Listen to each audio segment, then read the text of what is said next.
বাংলাদেশে যেই সময়টাতে মানুষ মাইরা ফালাইলে কোনো বিচার হয় না, ঠিক সেই সময়টাতে একটা কুকুর মারার কারণে রাজধানীর যাত্রাবাড়ি এলাকায় ৩ জনরে ২.৫ বছরের কারাদণ্ড দেওয়া হয়েছে।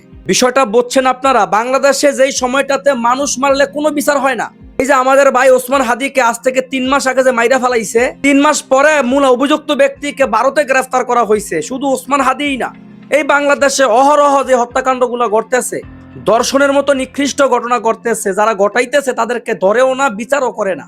ঠিক এমন একটা মুহূর্তে গতকালকে রাজধানীর যাত্রাবাড়ি এলাকায় একটা কুকুর ৩ জন যুবক মাইরা ফেলাইছে, পিটায় মারছে। তারা পিটায় মারছে, তারা বলল যে কুকুরটাকে পিটায় মারা হয়েছে সে কুকুর নাকি পাগল হয়ে গেছিল, যাকে তাকে পাইছে কামড়াইছে। এরকম ঘটনা ঘটানোর কারণে তারা ক্ষিপ্ত হয়ে কুকুরটাকে মাইরা ফেলাইছে। যদিও কাজটা ঠিক করে নাই, কিন্তু একটা কুকুর মারার কারণে যে আপনারা ২.৫ বছরের কারাদণ্ড ৩ জন মানুষকে দিলেন, যেই বাংলাদেশে যেই আইনের উপর ভিত্তি করে ৩ জন মানুষকে ২.৫ বছর কারাদণ্ড দিলেন, সেই আইনের উপরে ভিত্তি করে কি, ঠিক সেই আইনের উপরে ভিত্তি করে কি ওসমান হাদির হত্যাকাণ্ডের সাথে যারা জড়িত তাদেরকে কি ফাঁসিতে ঝুলানো যায় না? গত ১ সপ্তাহ আগে নিজের সৎ বাবা মেয়েকে, ১৫ বছর বয়সী একটা মেয়েকে যে মাইরা ফালাইলো, প্রমাণিত হওয়ার পরে সেই বাবাকে কেন এখন পর্যন্ত বাঁচায় রাখা হয়েছে? পাবনার এই জামিলাকে যে তার আপন চাচার দর্শন করে মাইরা ফেলাইছে, তার বিচারটা এখন পর্যন্ত কেন হইল না? উপযুক্ত সাক্ষী প্রমাণ সব থাকার পরেও বিচার কাজ সম্পূর্ণ করতে, শেষ করতে এত সময় লাগার কারণ কি? এতে কি বোঝা যায় না মানুষের চাইতে কুকুরের মূল্য অনেক বেশি? দর্শক, সর্বশেষ একটা কথা বলি, আজ থেকে ২.৫ থেকে ৩ মাস আগে কিন্তু আমাদের ভাই, আমাদের প্রিয় ভাই ওসমান হাদিকে সরাসরি এই যে ফয়সাল করিম মাসুদ, সে কিন্তু শুট করে মাইরা ফেলাইছে। ২.৫ মাস সময় লাগলো ওসমান হাদির এই মূল অভিযুক্ত ব্যক্তিকে, তাকে গ্রেফতার করতে। তাও আবার বাংলাদেশে গ্রেফতার করে নাই, কিন্তু তাকে ধরছে ভারতে। দেখেন, যেই দিন ঘটনাটা ঘটানো হয়েছে সেই দিন রাতের বেলায় কিন্তু এই মাসুদ, ফয়সাল করিম মাসুদের শুটার, সে কিন্তু বাংলাদেশ সাইরা ওই যে বর্ডার দিয়ে কিন্তু ইন্ডিয়া চলে গেছিল, ভারতে চলে গেছিল। এই মাসুদ ভারতে চলে যাওয়ার পরে তাকে দেশ থেকে নিষেধাজ্ঞা দেওয়া হয়েছে।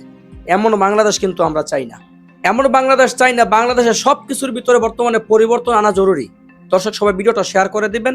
সকলের কাছে অনুরোধ রইল ভিডিওটা শেয়ার করে দেওয়ার জন্য। বাংলাদেশে যেই সময়টাতে মানুষ মাইরা ফালাইলে কোনো বিচার হয় না, ঠিক সেই সময়টাতে একটা কুকুর মারার কারণে রাজধানীর যাত্রাবাড়ি এলাকায় ৩ জনরে ২.৫ বছরের কারাদণ্ড দেওয়া হয়েছে। বিষয়টা বুঝছেন আপনারা? বাংলাদেশে যেই সময়টাতে মানুষ মারলে কোনো বিচার হয় না, এই যে আমাদের ভাই ওসমান হাদিকে আজ থেকে ৩ মাস আগে যে মাইরা ফেলাইছে, ৩ মাস পরে মূল অভিযুক্ত ব্যক্তিকে ভারতে গ্রেফতার করা হয়েছে। শুধু ওসমান হাদিই না, এই বাংলাদেশে অহরহ যে হত্যাকাণ্ডগুলো ঘটতেছে, দর্শনের মতো নিকৃষ্ট ঘটনা ঘটতেছে, যারা ঘটাইতেছে তাদেরকে ধরেও না, বিচারও করে না। ঠিক এমন একটা মুহূর্তে গতকালকে রাজধানীর যাত্রাবাড়ি এলাকায় একটা কুকুর ৩ জন যুবক মাইরা ফেলাইছে, পিটায় মারছে। তারা পিটায় মারছে, তারা বলল যে কুকুরটাকে পিটায় মারা হয়েছে সে কুকুর নাকি পাগল হয়ে গেছিল, যাকে তাকে পাইছে কামড়াইছে। এরকম ঘটনা ঘটানোর কারণে তারা ক্ষিপ্ত হয়ে কুকুরটাকে মাইরা ফেলাইছে। যদিও কাজটা ঠিক করে নাই, কিন্তু একটা কুকুর মারার কারণে যে আপনারা ২.৫ বছরের কারাদণ্ড ৩ জন মানুষকে দিলেন, যেই বাংলাদেশে যেই আইনের উপর ভিত্তি করে ৩ জন মানুষকে ২.৫ বছর কারাদণ্ড দিলেন, সেই আইনের উপরে ভিত্তি করে কি, ঠিক সেই আইনের উপরে ভিত্তি করে কি ওসমান হাদির হত্যাকাণ্ডের সাথে যারা জড়িত তাদেরকে কি ফাঁসিতে ঝুলানো যায় না?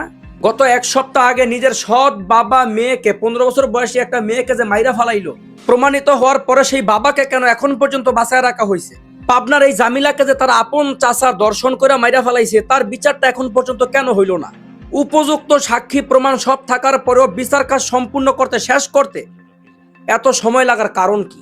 এতে কি বোঝা যায় না মানুষের চাইতে কুকুরের মূল্য অনেক বেশি? দর্শক, সর্বশেষ একটা কথা বলি, আজ থেকে ২.৫ থেকে ৩ মাস আগে কিন্তু আমাদের ভাই, আমাদের প্রিয় ভাই ওসমান হাদিকে সরাসরি এই যে ফয়সাল করিম মাসুদ, সে কিন্তু শুট করে মাইরা ফেলাইছে। ২.৫ মাস সময় লাগলো ওসমান হাদির এই মূল অভিযুক্ত ব্যক্তিকে, তাকে গ্রেফতার করতে। তাও আবার বাংলাদেশে গ্রেফতার করে নাই, কিন্তু তাকে ধরছে ভারতে। দেখেন, যেই দিন ঘটনাটা ঘটানো হয়েছে সেই দিন রাতের বেলায় কিন্তু এই মাসুদ, ফয়সাল করিম মাসুদের শুটার, সে কিন্তু বাংলাদেশ সাইরা ওই যে বর্ডার দিয়ে কিন্তু ইন্ডিয়া চলে গেছিল, ভারতে চলে গেছিল। এই মাসুদ ভারতে চলে যাওয়ার পরে তাকে দেশ থেকে নিষেধাজ্ঞা দেওয়া হয়েছে। এমন বাংলাদেশ কিন্তু আমরা চাই না, এমন বাংলাদেশ চাই না। বাংলাদেশের সবকিছুর ভিতরে বর্তমানে পরিবর্তন আনা জরুরি। দর্শক, সবাই ভিডিওটা শেয়ার করে দিবেন। সকলের কাছে অনুরোধ রইল ভিডিওটা শেয়ার করে দেওয়ার জন্য।